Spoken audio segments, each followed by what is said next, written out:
નમસ્કાર મિત્રો, વિડીયોમાં તમારું સ્વાગત છે। જી હા મિત્રો, અત્યારે હાલના મોટા અને મહત્વના સમાચાર સામે આવી રહ્યા છે। તો મિત્રો, સમાચારમાં વાત કરીએ તો તમે પણ દૂધની ચામાં ગોળ નાખીને પીવો છો તો થઈ જજો સાવધાન। ઘણીવાર સ્વાસ્થ્ય પ્રત્યે જાગૃત લોકો ચામાં સફેદ ખાંડના બદલે ગોળ ઉમેરવાને તેનો વધુ સારો વિકલ્પ માને છે।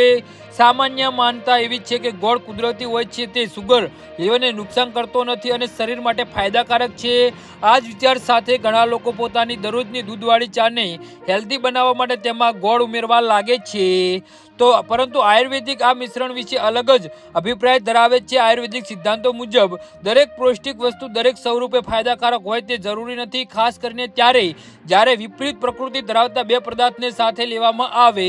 આયુર્વેદમાં ખોરાકને તેની પ્રકૃતિ, તાસીર અને પાચન પર થતી અસરને વધારે જોવા મળે છે। ગોળને ગરમ પ્રકૃતિને માનવામાં આવે છે, જ્યારે દૂધની તાસીર ઠંડી હોય છે।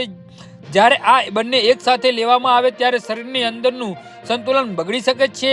આયુર્વેદિક નિષ્ણાતોના મતે દૂધ અને ગોળનું મિશ્રણ વિરુદ્ધ આહારની શ્રેણીમાં આવે છે। લાંબા સમય સુધી આ પ્રકારે આહાર લેવાથી પાચન ક્રિયા પર ખરાબ અસર પડી શકે છે અને શરીરમાં ઝેરી તત્વો જમા થવાની અસર થઈ શકે છે।